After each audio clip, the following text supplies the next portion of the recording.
Again, please remain muted as our speakers are talking. There is a chat box that is somewhere on your screen. Mine's on the bottom. And you can chat any questions that you have and we'll go through those questions. So first and foremost is the welcome, and then you're going to hear from Student Athlete Support Services. One of our student athletes is here from our SAC, the Sports Performance Director, and our Associate Athletic Director for Compliance, or Associate Athletic Director for Compliance, excuse me.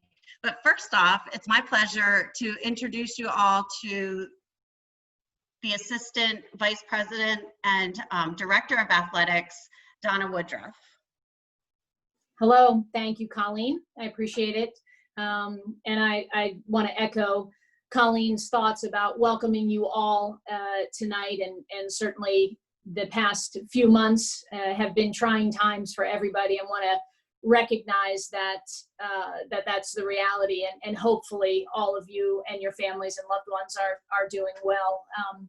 You know, I like to be involved in this presentation because I really do feel like we are welcoming our newest members to what we call the One Hound family, and parents and guardians and loved ones such as yourselves are a part of that, and certainly your student athletes, your sons and daughters, our student athletes, are a big part of that. But I want to make sure that you know that on behalf of Loyola and Loyola Athletics, that you are now a part of our One Hound family.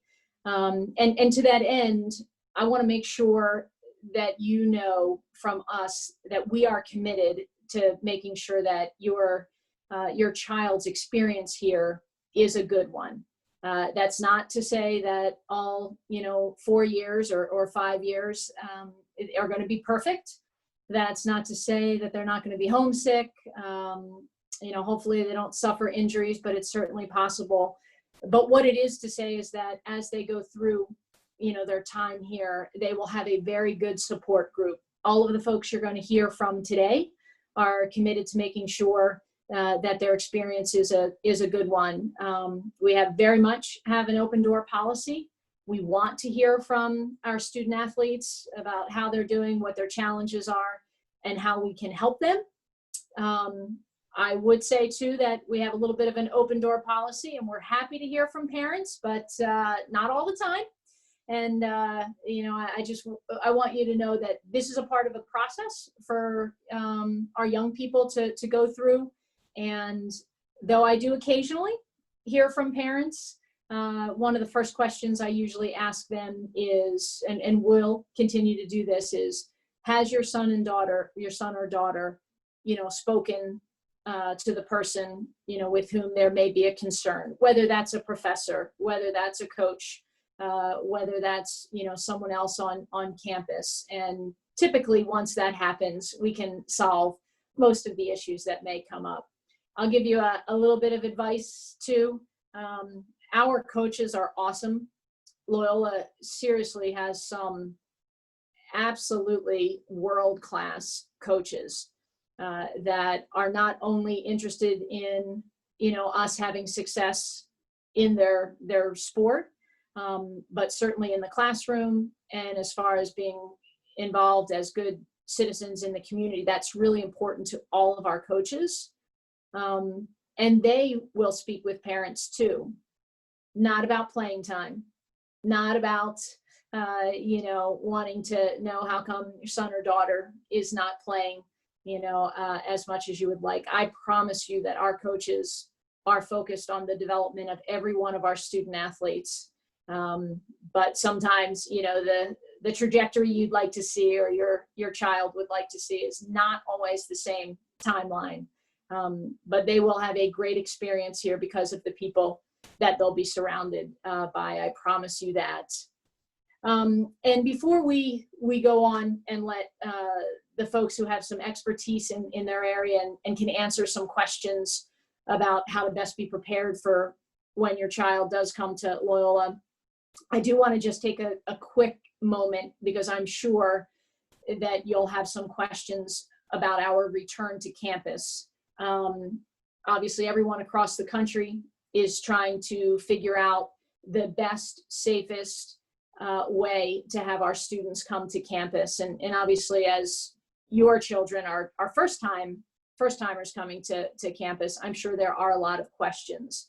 I know that, Father Linane, our president, and the cabinet continue to work very hard toward making sure that their experience in the classroom, as well as socially and everything else that goes on campus, is done well.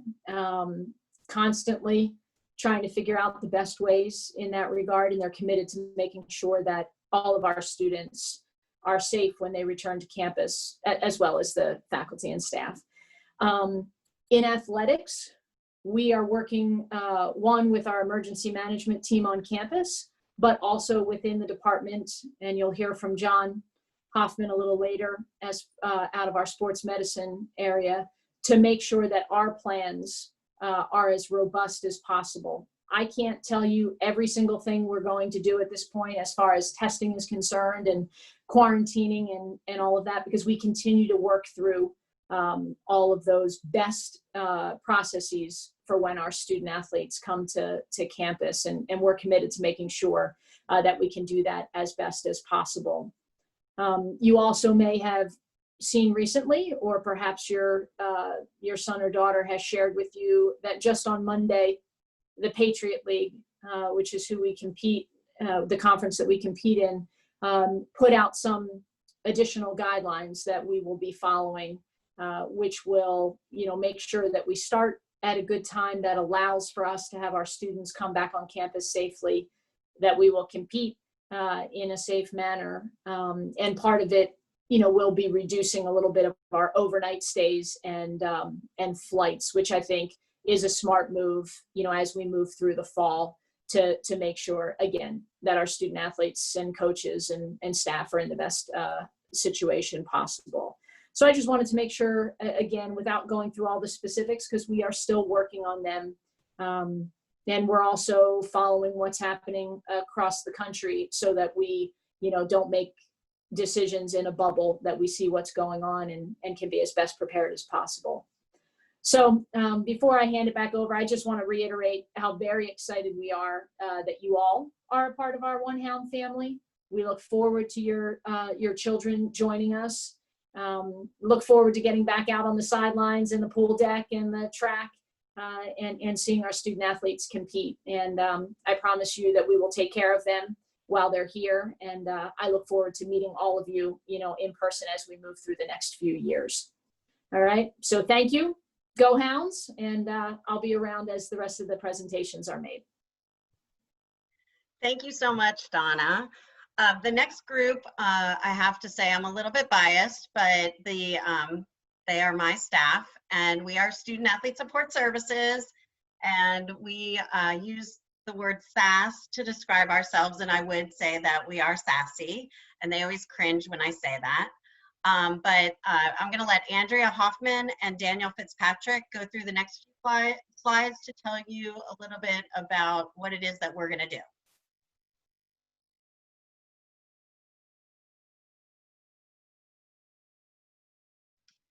Hi, I'm Andrea Hoffman. I'm one of the assistant directors for Student Athlete Support Services. So one big thing that we do with our incoming first-year student athletes is the academic enrichment program. There are two main components to that program. One of those is required weekly study hall hours. And then the other big chunk is weekly meetings with their athletic advisor, which would be Colleen, Daniel, or myself. In those meetings, we give them a calendar at the beginning of the semester to kind of put their athletic schedule, their academic schedule in there, and kind of look at what they have coming up. We also review what they have coming up, grades they get back, just hold them accountable throughout that first semester, discuss midterm grades and progress reports that we get from their professors, and then if needed, we schedule tutors. So our tutoring program, I also oversee all of our tutors. It is nationally certified by the College Reading and Learning Association. We've got about 100 peer tutors on staff. They've all taken the courses and get recommended by faculty on campus. And those peer tutors tutor anything from language to math, science, business courses, core courses, you name it. And then we have 4 professional tutors that are teachers in the Baltimore area that come in and tutor Spanish and French for our students that struggle with language. So each semester we do have mandatory tutor training that all of our tutors, new and returning, go through. Just go over all of our policies, all the NCAA regulations, and just refresh them each semester.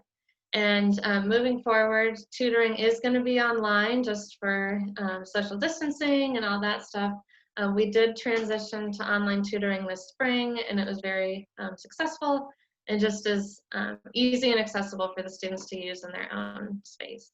And tutoring is available to all students throughout their 4 years. They don't have to be in the enrichment program. They can request it on their own online or go through one of us to schedule that. So then some of the other things our office does, every semester we work with our coaches that share facilities to determine practice times, looking at the course requirements that your students may have to take that semester. So those practice times may change each semester depending on the sport. Once those times are determined, then we work with all of our student athletes to figure out their class schedules prior to registration, and then assist we're there on the day of registration as well. We also provide all of our student athletes with travel letters with all of their athletic competition that they then give to their professors to sign off, showing that they're aware when they'll be missing class. We meet with recruits. We may have met with some of you already when you came on campus. And then we also work with our compliance office on any eligibility waivers.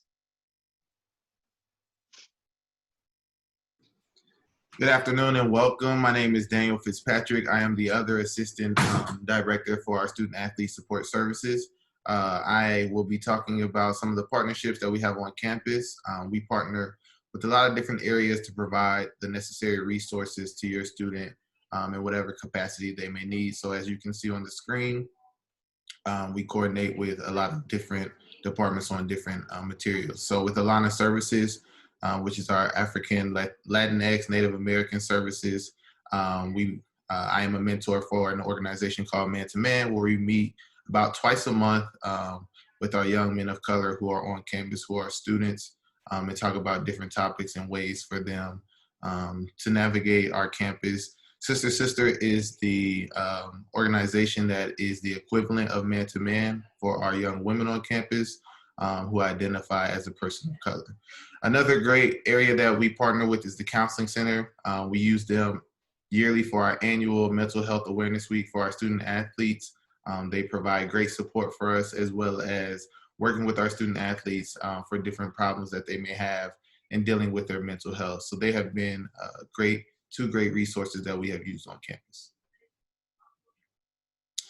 This slide shows you some of the programming that we do. As part of my job description, I oversee a lot of our student athlete programming along with the other members of our SAS office, as well as our associate AD, Dave Garrity. The first graphic you see is from our Mental Health Awareness Week, where we had our students come in and write problems that they had being a student athlete on one side of our bulletin board, and on the other, we gave them an opportunity to be innovative and provide solutions for students' problems that they wrote down. In the middle, one of the best things that, in my opinion, that we did this year, we had a diversity, equity, and inclusion seminar that allowed our student athletes to really understand diversity, equity, and inclusion.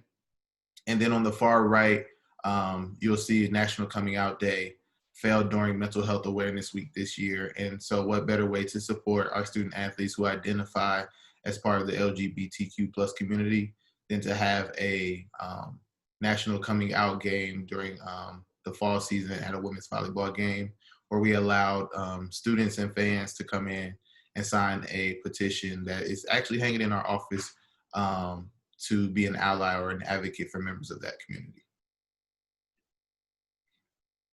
This slide, going from the top left, those 5 members went to the Black Student Athlete Summit for the first time that we took students this year. This year's topic was the mental health of the Black student athlete. It was a great experience. It was a great learning opportunity. Those 5 students were able to come back to campus and speak with our coaches and senior staff on things that we can do to better support our Black student athletes. As we move down to the middle photo, that is from our annual Gradius Awards that are held on campus. Most of the awards at this annual awards banquet falls at the beginning of the year, and it's a lot of leadership awards. We have 4 members who are in this picture who are part of Green and Gray Society, which meets with the president, and they're on the president's council to discuss topics and things that our students in general need and to help make Loyola a better place. And then in the top right, we took 5 student athletes to the annual Naval Leadership Academy, which is held in Annapolis every year. And a great opportunity for our students to learn how to lead not only on their team, but in their communities and their campus as well. In that picture, you will see Julia Gray, who will be speaking later on, who is one of our SAC co-presidents this year. And then this is our bragging slide. This lets you know how well we do our job in our office. This is the reason why you sent your students to Loyola, or why your student athlete chose Loyola to come and attend. As you can see, the success that we had 9 teams out of our 17 teams have above a 3.75 GPA this spring, as well as 197 student athletes make the Dean's List, which is close to 50% of our student athletes. So, you know, we really take our job serious, and we take your students' academic serious, and this is why they come to Loyola, to be successful in the classroom as well as in their sports arena. Thanks so much, Andrea and Daniel. I love that last slide. I love to brag about how great our student athletes do. I always say they're competing in the classroom as well as in their sport. So speaking of someone who completes in all arenas of her life, Julia Gray is a women's soccer player, and she is the co-president of the Student Athlete Advisory Committee. And she's gonna talk to you a little bit about what that is. And during this period of time, I know there were some people that came in late. If you have questions for Julia, you can put them in the chat now, and she'll answer any questions that you might have now, because then we're gonna let her log off, and we'll do the other questions that you put in the chat for anyone else at the end. So Julia, take it away. All righty. Well, thank you and good evening, everyone. I hope all are well. My name is Julia Gray, and I'm a rising senior captain of the women's soccer team and SAC co-president. I'm happy to have the chance to share with you all what SAC, or Student Athlete Advisory Committee, does. Ultimately, we provide student athletes with the opportunity to engage in campus and community outreach programs and enable athletes to directly voice their concerns with administration. SAC is a great way to develop life skills by providing countless service learning opportunities. Like this past January, I was fortunate enough to join several of my fellow student athletes, accompanied by Andrea, and head to the Naval Academy Leadership Conference, where we dissected the meaning and value of mentorship. It was a fantastic conference. They brought in a wide variety of speakers, from CEO Bob Chapman to Medal of Honor recipients. And it was an experience that was afforded to me by my participation through SAC. And yeah, it was just all around a great experience, and it really challenged me to bring back what I had learned from the Naval Academy to campus. So that's a little bit of a glimpse of what we do and why we do it, but if you have any questions, feel free to reach out.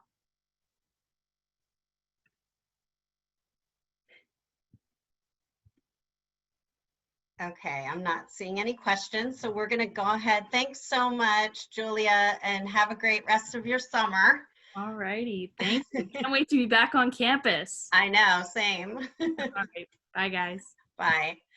Okay, next up, and this part's really important and a lot of information. John Hoffman is an assistant athletic director and the director of sports performance, and he's going to talk to you all about the athletic training as well as health and wellness of your student athletes. So I will hand it over to John now. Thank you, Colleen. Glad to be here. Glad you guys all came out to learn a little bit about our sports performance program. So our sports performance involves our physicians, our certified athletic trainers, our physical therapists, our strength and conditioning coaches, and some other services. And I'm going to tell you a little bit about all those areas during this presentation. I'm a certified athletic trainer, and this is our staff of certified athletic trainers. I like to think that this is the heart and soul of our sports performance program. And you can notice kind of the face, the name, and then the sport underneath, and you can kind of get a picture in your mind of what the person looks like who will be taking care of your son or daughter this fall. So our whole staff, they're all fully licensed and certified. We're supervised by a physician, and they're all master's degree level people, and all in with at least 3 years of experience now at Loyola. So this is really coming together nicely with our staff. One of the things that is unique about Loyola is we have some on-campus physical therapy services. So we partner with a leading healthcare provider, and they come onto our campus and provide physical therapy services. And this has really been helpful with some complicated cases, some post-op cases, some chronic injuries. It really allows one person the time to address complicated cases with the student athlete. And this has really worked out really well. Okay. Although most of our sports injuries are handled with our athletic training staff on our campus, for a lot of things we go off campus, and we really have an excellent network of specialists in Baltimore. Baltimore is a great city for healthcare. So we'll go off campus for things like x-rays, MRIs, some specialty orthopedic appointments. And when we do that, we bill the parent's primary insurance first. That's pretty typical of what college athletic plans do. And then we'll bill Loyola's insurance policy as secondary. We'll talk a little bit about more of that in a minute. One thing that's always important is physician support. And we partner with a local healthcare provider. We have some high-level doctors, orthopedic surgeons, neurologists, primary care doctors. And we have two clinics on our campus each week, one with our primary care doctor and one with our orthopedic surgeon. So the students often don't have to travel off campus to see a physician. We also have physicians at most of our home games, and those physicians provide medical oversight for our athletic training staff. A lot of parents ask about insurance. It's not the most interesting thing to talk about, but I kind of like talking about it. So we're going to discuss it a little bit. Loyola has a secondary insurance policy, and this covers any injury during an official NCAA practice or contest or conditioning. So if Claire here in the photo knocks over this young lady from Holy Cross and hurts her wrist, that would be an official injury. If Claire gets hurt playing hide and go seek or flag football over spring break, that would not be an official NCAA policy. It doesn't cover general medical conditions, so you'd certainly want to keep your family's insurance. So if you get sick, or you have an appendicitis, or you have asthma, that doesn't really fall under our accident policy. And that's not really Loyola being cheap. That's just how college athletics accident insurance policies are written. And it doesn't cover any sports injuries outside of Loyola. So if you're playing in a summer tournament or something, that's really a separate thing that would fall under your policy. Our policy really provides good coverage, but there's some emerging treatments, I call them, like PRP or stem cell transplantation, that a doctor at home might say, hey, you need to try this. By the way, I don't take insurance and it's $1,500. So occasionally, a family will ask about that. And if your insurance doesn't cover it, our insurance may not cover it either. So that's something to certainly ask about ahead of time. Okay, most of the time the bills get paid, and it really is an efficient electronically based system, and there's rarely any problems. But one thing that parents can do to help out is to make sure you have out-of-network coverage. We have a lot of great student athletes from Connecticut and Massachusetts and places outside of Maryland, and sometimes their insurance just doesn't work here in Baltimore. So that's certainly something to look at over the next several weeks and make sure that your student will have good coverage down here in Baltimore. Occasionally, families will change insurance plan during the school year. We certainly want to know about that right away. We want to make sure everything gets paid, and it's really hard to get bills paid if the insurance that we're presenting is outdated. Also, we ask that parents communicate about billing. I love getting phone calls and emails from parents asking specific information about billing. I'm always glad to help out with that. We always want to make sure that if you do go to the doctor and use our secondary insurance policy, that they know about that. The bills really get paid based on how they're charged, so we want to help you with that. And occasionally, we'll ask a family to go online and look at their insurance company website and locate some EOBs. Those are those documents that say this is not a bill. And it's not a bill, but it really helps us in paying your bills. So occasionally, we'll ask for someone to spend a minute over their lunch break to go to their insurance company website and find some EOBs. And certainly, before you pay any expenses out of your own pocket that you think Loyola may be responsible for, definitely call us and ask us first. Sometimes parents try to help out by paying things, and sometimes that's great, but it's really hard to get those things reimbursed. So communication and Most of this goes great. We really appreciate your help in advance for a couple little problem areas. Okay, concussions were a big deal a couple years ago, but it's to the point now where every NCAA school has a very similar concussion protocol, and no one's just throwing people back into games anymore and saying, oh, you're not hurt. That's an 80s problem.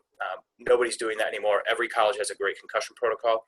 Well, as I like to think is just a little bit better. We actually have a sports neurologist who's going to see all of our concussions. So that's kind of an exciting development. He's already helped us out with some improvements to our program. So we're looking forward to that. And when a concussion does happen, we always work with Student Athlete Support Services and the Office of Disability Services to make sure that no student athlete falls behind academically after a concussion. And to kind of quell your fears, most concussions that we have are relatively minor. They resolve in a week. They don't impact academic progress. We take great care of the student athletes. We just ask that they're honest. If they're struggling, if their symptoms are persisting, we just ask that they be very honest about that, and that's the best way for us to help them out. Okay. Some parents sometimes want to overhelp on things like routine orthopedics. In general, we do a really good job on this. We see the doctor, we get x-rays, we get MRIs, we get therapy, we get braces and boots and crutches. We really do a good job on basic orthopedic things. We take pride in that. Occasionally, parents underhelp a little bit on complicated cases, especially when your child's away from home, like eating disorders, mental health cases, gastrointestinal and GYN problems. They can always help out of network insurance, and also with guest insurance memberships. That would be going to your insurance company and making sure that your son or daughter had coverage away from home while they're a college student. There's a lot of very good options for that, and it usually doesn't cost anything extra, but it could save you a lot of money in the long run, particularly if your student athlete needed an expensive service here in Baltimore. Parents can always help with online EOBs and with medical testing results. So for example, if you saw your doctor for a physical and they recommended getting tested for sickle cell trait or getting an echo or an EKG, well, you can do those things at home, get the results sent to our doctors. That really helps out a lot, and that can take the pressure off your son or daughter the first week or two of school when they don't have to run down to the lab or something. Okay. A lot of parents ask about sports physicals, and yes, we do need a physical. And the key on the top here is where it says NCAA athletic participation.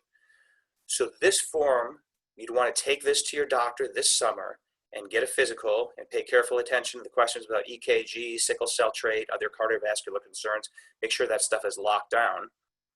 And then you want to upload that to ARMS. So each student athlete received an email where they can open up an account in ARMS, which is the software program they use for all of our forms. So they could go on there, get their physical form, go to the doctor, get the physical, upload that form, and we can already look at that. So I look at all the parents that have logged on here, and I look at a lot of the last names, and I already know some of the last names because we've been reviewing physicals and health history forms and insurance forms from your students. So some of you guys are already ahead on this and already have this done. That's great.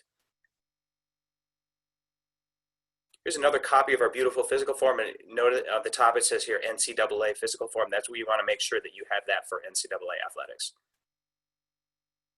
A quick word on Loyola Health Services. They really do a great job over there. They're going to be challenged this year, certainly, but they operate separately from our sports medicine department. We collaborate closely on some cases, but the thing to remember now is they would like a health history form and an immunization form. So that form you'll see on the next page here in a second. That's really different than our physical form clearing your son or daughter for high-level athletics. The form there, that immunization form, that's more about like, is it safe to move into the dorms and you don't have tuberculosis or measles or something. They do a very good job taking care of athletes. They're very good about basic college student health care, mono and strep throat and flu and things like that. They do a nice flu shot clinic for us in October, and that's always been very helpful. But they can't do everything there. So between them and the parents and the sports medicine, we take good care of your athletes, but it's kind of two separate things. We'll take a quick look at this health form. So this is what would be sent to Loyola Student Health Services. Our athletic department doesn't need this. If you send it to us by accident, we always just send it to health services, but we don't really need to know about immunizations. We're more interested in that clearance for high-level activity. If you want to take a screenshot of this, feel free. I'm always glad to talk to parents. And one quick thing about communication. A lot of times, The student athlete will get on the phone and they'll talk to you about how much something hurts, and it'll sound absolutely horrible. And then they'll tell the coach they're fine, and then they'll tell the athletic trainer or the doctor, somewhere in between. So if you really get concerned about something, ask your student athlete to come back and talk to the athletic trainer and the coach again, and keep that communication open. We're always interested in helping people, and most problems are just because we didn't talk it through enough. Andrea or Bill, anything to add? Or thanks for your time. Best of luck to your student athlete. Thanks so much, John. And there is a question for you in the group chat, but I'll get that once we talk to our next speaker. So last but not least, we do have the Associate Athletic Director for Compliance, Bill Wennick. He's going to talk to you about the really exciting world of compliance. Take it away, Bill. Great. Thank you, Colleen, and also welcome everybody. Appreciate everybody joining.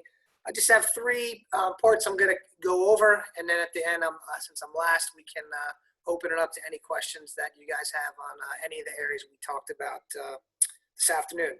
So the first one is the NCAA Eligibility Center. So all incoming student athletes, with the exception if you're a men's rower, needs to make sure that you've registered with the NCAA Eligibility Center. Hopefully by now, most of you have. We have had a couple kind of last minute student athletes joining programs within the last couple weeks, but generally everybody should have registered with that NCAA Eligibility Center. And then in that, you need to be cleared academically, so determined as a final qualifier, and then you also need to be certified with your amateurism. So those are two pieces. In looking at the student athletes that are coming in for us, a lot of us are completely done. There are a few that still have some things to do. So you should check with your son or daughter just to say, hey, have you made sure that you're complete and you're certified academically and with amateurism for the NCAA Eligibility Center? A lot of times with the amateurism, they thought they'd answer all the questions, and you have to just go in and request a final amateur certification. So sometimes we see that. Sometimes maybe if you've gone to multiple high schools, one of those schools hasn't sent a transcript in for your academic certification. But that being said, again, you can just check with them and they should be able to go in. If you have questions, you can also email me directly or Duran. Our emails are right there. If you need us to pull up a file and just see if you're missing any information. The second thing I'm going to talk about, and John Hoffman alluded to it electronically through ARMS. So by now, we've sent a first batch of forms. I think there's about 18 of them. Some of them are very easy. It's read through it, sign off, and submit.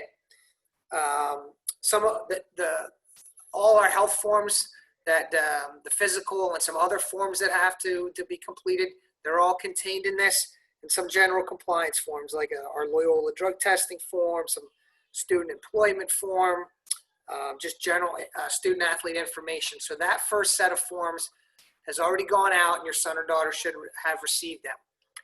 In July, they'll also be getting a second set of forms, and that will contain the NCAA forms. There's going to be an NCAA drug testing consent form, a student athlete statement, and a summary of NCAA regulations that they'll have to look through. So that will be coming. If again you're unsure, if you ask your son or daughter that they haven't seen the ARMS forms, you can email myself or Duran, and we can make sure that you did in fact receive those forms. And the last one I'll just touch on is overall general compliance. So when your sons and daughters come to campus, we will have an individual team meeting just to go over all types of things compliance, and we'll address eligibility, how you stay eligible, rules about practice, extra benefits, you name it. We'll run the gamut on all types of compliance issues so that they have the information there. And then we always leave it, ask before you act. So if you have any questions regarding compliance, you should come up, see myself or Duran, or email us. We're always there to help. Sometimes the compliance world can get a little complicated, but again, we want to make sure that we keep our student athletes eligible, and that's why we're ultimately here. So those are just three parts that I wanted to talk about. I know maybe there'll be some questions. I'm going to hand it back to Colleen, who's going to control the questions for us. Thank you, everybody. Thanks, Bill. So there is a question in the group chat, and anyone else who has some questions on their mind, please feel free to submit those questions. And I apologize if you can hear my dog. She's barking, and she is 6 pounds and she runs my life. I don't know if anyone can relate to that, but it happens. Okay, so the first question is for John. How much is the insurance plan we have to pay for Loyola? Can a full-time Loyola student purchase primary insurance from Loyola or through Loyola? I've seen somewhere in the tuition estimate that it's $3,000 a year. Is it the secondary insurance you were talking about? So John, can you just kind of clear up any questions about the insurance, please? Sure. I think what this parent might be referring to is any student at Loyola has the option of buying their own health insurance policy through Loyola. And if you were an international student or you had no family health insurance, that might be a good idea. If you're comfortable with your family policy, most families would not purchase that extra insurance. The secondary insurance policy we have for athletics, your son or daughter is automatically enrolled in that, and Loyola pays the premium for that. Yeah, and I do believe that if you do purchase the insurance through Loyola, that it is, I thought it was around $2,700, but it might be about $3,000 now. And that should be on the website, kind of in, you know, where they offer that benefit, I guess, if you want to purchase that. Okay, hopefully that answered your question. I don't see any more questions listed.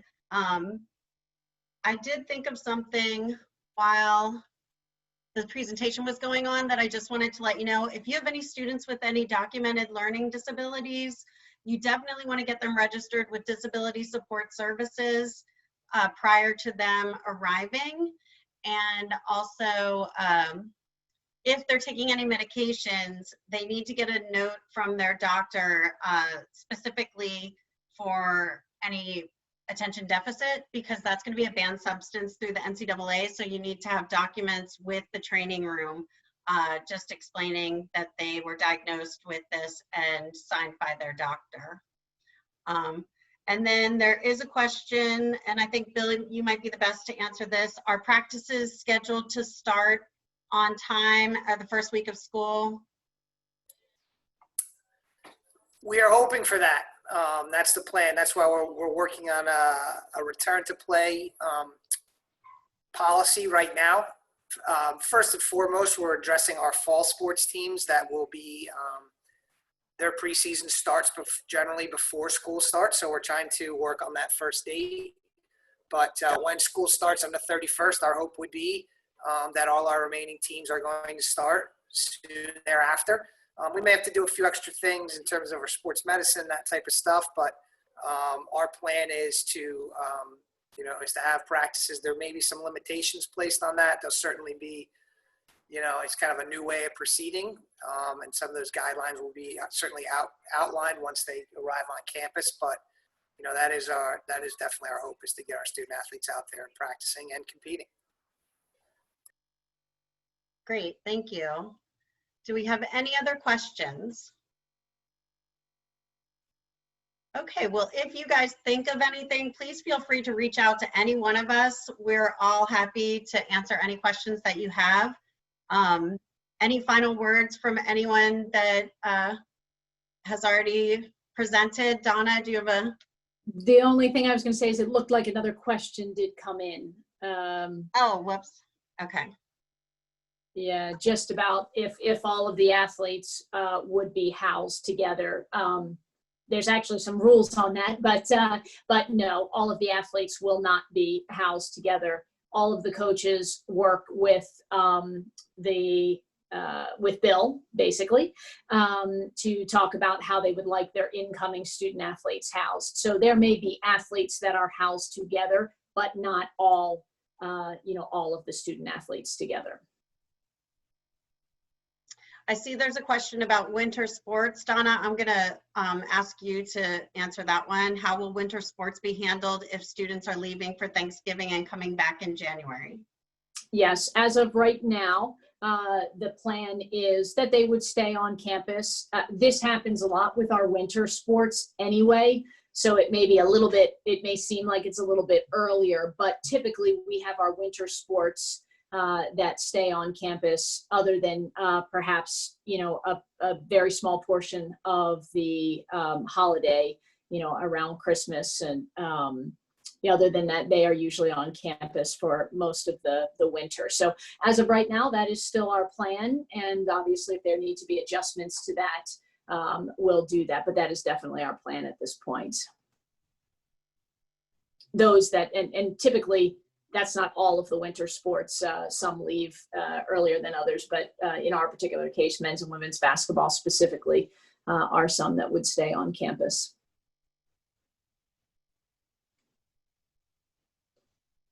Okay. Well, thanks to everyone who presented tonight, and we are so looking forward to seeing your students on campus. It stinks we're not going to be able to hug them, but I'll get over that. But anyway, everyone have a really great rest of your summer, and we look forward to meeting you in the fall. Thank you, everyone. Thanks. Thank you.